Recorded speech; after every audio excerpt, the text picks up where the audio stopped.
ನಮಸ್ಕಾರ ಸ್ನೇಹಿತರೆ, welcome back to our new video. ಇವತ್ತಿನ ನಮ್ಮ ಒಂದು ಪ್ರಯಾಣ ಬಂದು ನಾವು ಮೈಸೂರು ಹೋಗ್ತಾ ಇದ್ದೀವಿ. ಸಾಂಸ್ಕೃತಿಕ ನಗರಿ ಮೈಸೂರು. ಯಾಕಪ್ಪ ಅಂದರೆ ಶುಭ ಶುಕ್ರವಾರ ಆಗಿರೋದ್ರಿಂದ ತಾಯಿ ಚಾಮುಂಡೇಶ್ವರಿ ದರ್ಶನ ಪಡೆಯಲು ಅಂತ ಹೋಗ್ತಾ ಇರೋದು.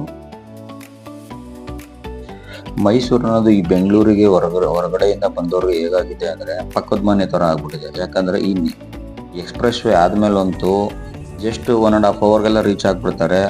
ಆಲ್ಮೋಸ್ಟು ಈಗ ನೀವು ಸ್ಯಾಟರ್ಡೆ ಸಂಡೇ ಈ ರಜೆ ದಿನಗಳಲ್ಲಂತೂ ಹೋದ್ರಂತೂ ತುಂಬ ರಶ್ ಸಿಗ್ಬಿಡುತ್ತೆ. ನೀವು ಫೀಲ್ ಮಾಡ್ಬೋದು ಆ ರಶ್ ಎಷ್ಟಿರುತ್ತೆ, ಆ ಟ್ರಾಫಿಕ್ ಏನಿರುತ್ತೆ ಅಂತ. ಇನ್ನು ಮುಂದೊಂದು ದಿನ ಬೆಂಗಳೂರು ಥರ ಆಗುತ್ತೆ ಅಂತ ಹೇಳಿದ್ರೆ ಆಶ್ಚರ್ಯ ಇಲ್ಲ. ಬಟ್ ಏನೇ ಆಗಲಿ, ಬೆಂಗಳೂರಿಗಿಂತ ಮೈಸೂರು ಕ್ಲೀನ್ ಆಗಿದೆ. ಅದು ಕ್ಲೀನ್ನೆಸ್ ಹಾಗೆ ಉಳಿಸ್ಕೊಂಡ್ರೆ ಒಳ್ಳೆಯದು.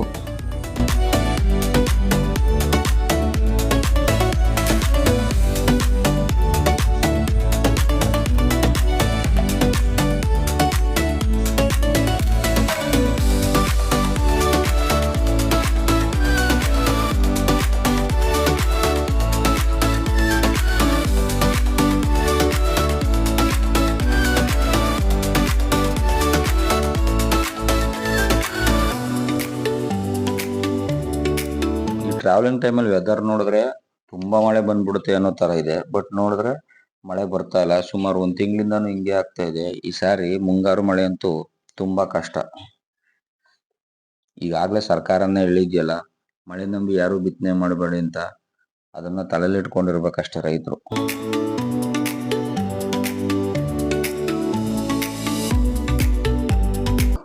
ಈ ಎಕ್ಸ್ಪ್ರೆಸ್ ಹೈವೇ ಮಾಡಾದ್ಮೇಲಂತೂ ಅಕ್ಕಪಕ್ಕ ಸ್ವಲ್ಪ ಶಾಪು ಅಂಗಡಿಗಳಿಗೆಲ್ಲ ಸ್ವಲ್ಪ ವ್ಯಾಪಾರ ಕಮ್ಮಿ. ಯಾಕೆಂದ್ರೆ ಎಲ್ಲಾರು ಈ ಬೆಂಗಳೂರಿಂದ ಹೋಗುವಂಥವ್ರು ಎಲ್ಲ ಡೈರೆಕ್ಟ್ ಅಲ್ಲಿಂದಾನೇ ಹೊರಟ್ಬಿಡೋದ್ರಿಂದ ಇನ್ನಷ್ಟು ಲಾಸ್ಟ್ ಪಾಯಿಂಟ್ ಮೈಸೂರು ರೀಚ್ ಆಗ್ತಾರೆ. ಈಗ ಮೊದಲೆಲ್ಲ ನಮ್ಮ ಬಿಡದಿ ಅಲ್ಲೆಲ್ಲ ತುಂಬಾ ಚೆನ್ನಾಗಿತ್ತು. ಬಿಡದಿ ತಟ್ಟೆ ಇಡ್ಲಿ ಅಂತ, ಆಮೇಲೆ ರಾಮನಗರಗಳವರು, ಆಮೇಲೆ ಚನ್ನಪಟ್ಟಣ ಎಲ್ಲ ತಗೊಂತಿದ್ರು.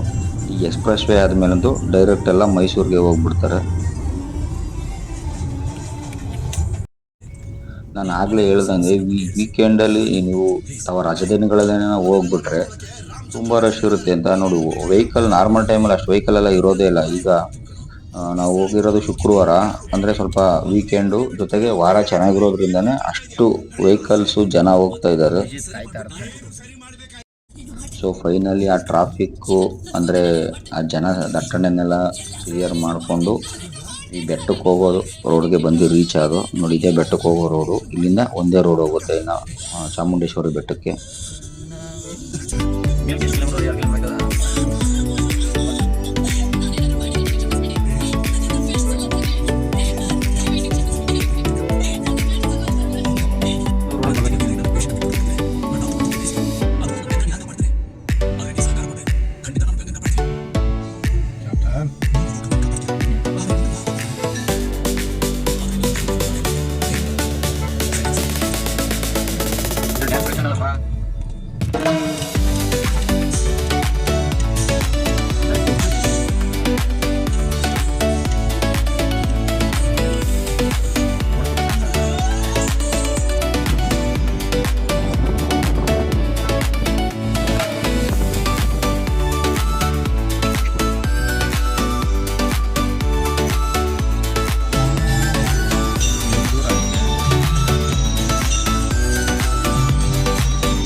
ಸೊ ಫೈನಲಿ ನಾವು ಚಾಮುಂಡೇಶ್ವರಿ ಬೆಟ್ಟಕ್ಕೆ ರೀಚ್ ಆದ. ಸುಮಾರು 1.5 ಅವರ್ ಟೈಮ್ ತಗೊಂತು ನಮಗೆ ಬರೋಕ್ಕೆ. ಯಾಕೆಂದರೆ ಇವಾಗ ಸ್ವಲ್ಪ ಟ್ರಾಫಿಕ್ ಇರೋದ್ರಿಂದ ಈ ಮೈಸೂರಿಂದ ಮೇಲೆ ಬರೋಕ್ಕೆ 1 ಅವರ್ ಆಗ್ಬಿಡ್ತು. ನೋಡಿ, ಇನ್ನೂ ಸ್ವಲ್ಪ ದೂರ ಇದೆ. ಇಲ್ಲಿಂದನೇ ಟ್ರಾಫಿಕ್ ಜಾಮು, ವೆಹಿಕಲ್ಗಳೆಲ್ಲ ಜಾಸ್ತಿ ಇದೆ.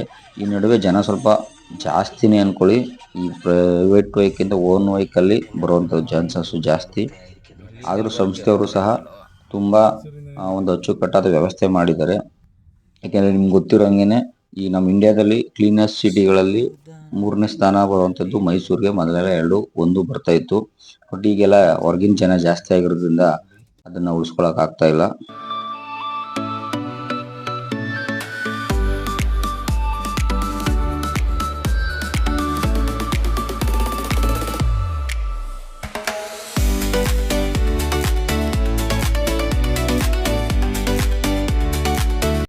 ನೀವು ಕಾರೆಲ್ಲ ಪಾರ್ಕ್ ಮಾಡಿ ಬಂದ್ರೆ ಅಂದವೇನೆ ನಿಮ್ಗೆ ಪೂಜೆ ಸಾಮಾನು ಎಲ್ಲ ಸಿಗುತ್ತೆ. ಜೊತೆಗೆ ಮೇಲೆ ಹೋದ್ರೆ ನಿಮ್ಗೆ ಭಕ್ತಾದಿಗಳಿಗೆ ತೊಂದರೆ ಆಗದಿರೋ ಒಂದು ಸ್ಲಾಟ್ ಸಿಸ್ಟಮ್ ಸಹ ಮಾಡಿರ್ತಾರೆ. ನಿಮ್ಗೆ ಅಲ್ಲಿ ವಿಶ್ರಾಂತಿ ಪಡೆಯಕ್ಕೆ ರೆಸ್ಟ್ ಏರಿಯಾ ಪ್ರತಿಯೊಂದು ವ್ಯವಸ್ಥೆನೂ ಸಹ ಮಾಡಿಕೊಡ್ತಾರೆ. ಎಂಟ್ರೆನ್ಸ್ ಎಲ್ಲೋ ಎಂಟ್ರೆನ್ಸು ಇಲ್ಲೆಲ್ಲ ಇನ್ನು ದರ್ಶನಕ್ಕೆ ಅಂತ ಹೋದ್ರೆ ನಿಮಗೆ 30 ರೂಪಾಯಿ ಟಿಕೆಟು, 200 ರೂಪಾಯಿ ಟಿಕೆಟು, 1000 ರೂಪಾಯಿ ಟಿಕೆಟು, ನಾರ್ಮಲ್ ದರ್ಶನ ಅಂತ ಇರುತ್ತೆ. ಜನ 30 ರೂಪಾಯಿ ಟಿಕೆಟ್ ಜಾಸ್ತಿ ಹೋಗ್ತಾರೆ. 1000 ರೂಪಾಯಿ ಟಿಕೆಟ್ ಏನಿದ್ರು ಈ ಆಷಾಢ ಟೈಮಲ್ಲಿ ದರ್ಶನ ತೆಗೆ ಮಾಡಿಕೊಡ್ತಾರೆ. 200 ರೂಪಾಯಿ ಟಿಕೆಟು ರೀಸೆಂಟಾಗಿ ಇಂಟ್ರೊಡ್ಯೂಸ್ ಮಾಡಿದ್ರು. ಸೊ ಅದೆಲ್ಲ ಗಲಾಟೆನೂ ಸಹ ಆಗಿತ್ತು.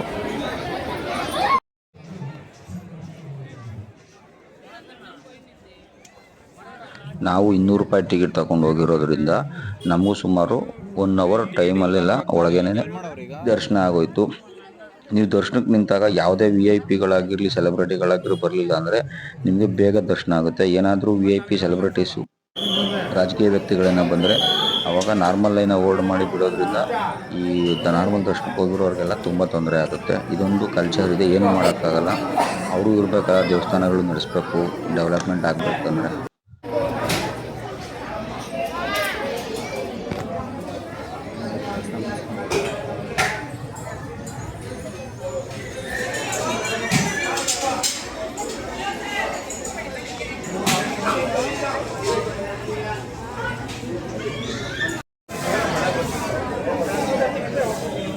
ಒಂದು ಗಂಟೆಗೆ ನಿಂತ್ಕೊಂಡ್ರೆ ಏನಾಗಲ್ಲ, ಸಮಸ್ಯೆ ಇಲ್ಲ ಬಿಡು.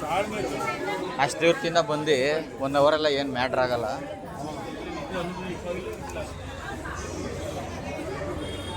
ಆಂಟಿ ಯಾವಾಗಿಂದ ಇಲ್ಲ ಫೈನಲಿ ಚಾಮುಂಡೇಶ್ವರಿ ತಾಯಿ ದರ್ಶನ ಪಡೆದು ಆಶೀರ್ವಾದ ಪಡೆದು ಹೊರಗಡೆ ಬಂದು ಈಚೆ ಗೋಪುರ ಹತ್ರ ಒಂದು ನೆನಪಿರಲಿ ಅಂತ ಒಂದು ಫೋಟೋ ಎಲ್ಲ ತಗೊಂಡು ಹೋಗೋಣ ಅಂತ ಗೋಪುರ ಹತ್ರ ಹೋಗ್ತಾ ಇದ್ದೀವಿ.